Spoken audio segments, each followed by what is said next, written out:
کسی بھائی نے یزید کے بارے میں پوچھا ہے کہ صحیح موقف کیا ہے؟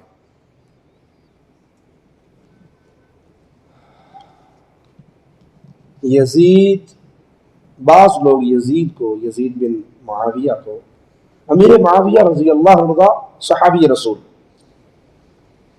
مسلمانوں کے ماموں، ان کی بہن رسول اللہ صلی اللہ علیہ وسلم کی زوجہ محترمہ، کاتب وحی، 64 لاکھ مربع میل کرۂ ارض پہ توحید کا جھنڈا گاڑنے والے سیدنا امیر معاویہ رضی اللہ عنہ وارضاہ۔ کچھ لوگ یزید کو سیدنا حسین رضی اللہ عنہ وارضاہ کے مقابلے پر پیش کرتے ہیں۔ یزید کا مقابلہ کس سے کرتے ہیں؟ سیدنا حسین سے۔ یہ ظلم ہے، یہ ظلم ہے۔ میرا جملہ یاد رکھیے گا، 1 کروڑ یزید ہو، کتنے؟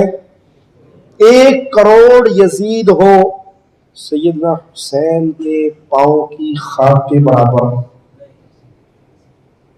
یہ صحابی رسول، یہ نواسہ رسول، یہ جنت کے نوجوانوں کے سردار۔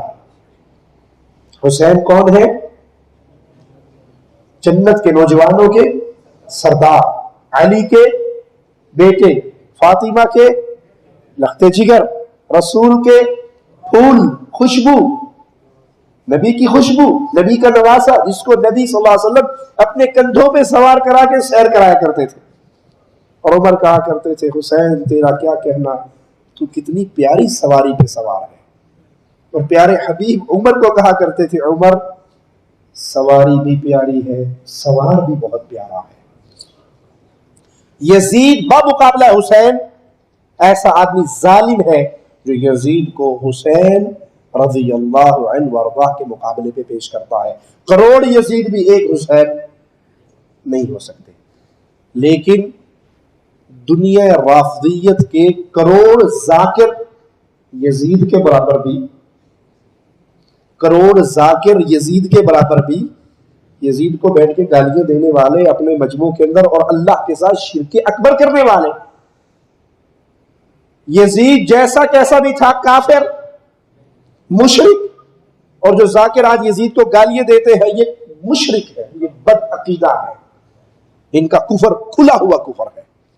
تو یزید کو بمقابلہ حسین پیش کرنا بھی ظلم ہے، اور یزید کو، یہ جتنے دنیا جہان کے ذاکر ہیں ان سارے ذاکروں سے افضل ہے یزید۔ اللہ سے دعا ہے اللہ ہماری خطاؤں کو معاف فرمائے۔ اے اللہ، ہم تجھے گواہ بنا کر کہتے ہیں، مولا اس سینے میں علی کا پیار ہے، اس سینے میں حسین کا پیار ہے، اس سینے میں حسن کا پیار ہے، اس سینے میں فاطمہ کا پیار ہے، ان سینوں میں اہل بیت رسول کا پیار ہے، اصحاب رسول کا پیار ہے۔ اللہ، تجھے تیرے پیارے ناموں کا واسطہ ہے، ہمیں قیامت کے دن آل محمد، اصحاب محمد اور محمد الرسول اللہ کا پڑوسی بنانا۔ جہاں حسن ہو، جہاں حسین ہو، جہاں علی ہو، جہاں فاطمہ ہو، جہاں محمد الرسول اللہ ہو۔ اللہ، ہم ان سے محبت کرتے ہیں بڑے گناہگار، ہمارے عمل، زندگی بھر کے عمل بھی اہل بیت اور آل رسول کے ہم ایک نیکی کے برابر بھی نہیں ہو سکتے۔ ہمارے عمل ایسے نہیں ہے کہ ہم اہل بیت کے پڑوسی بننے کی خواہش کر سکے۔ اے اللہ، لیکن ہمیں تیرے نبی کا فرمان ملا ہے، جو جس سے محبت کرتا ہے قیامت کے دن اسی کے ساتھ ہوگا۔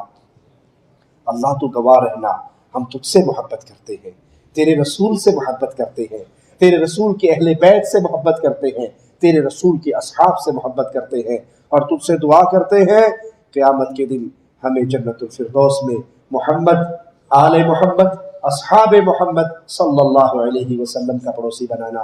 اقول قولی ھذا واستغفر اللہ لی ولکم ولسائر المسلمین فاستغفروه انہ هو الغفور الرحیم۔ هذا القرآن يهدي للتي هي أقوم ويبشر المؤمنين الذين يعملون الصالحات أن لهم أجرا كبيرا۔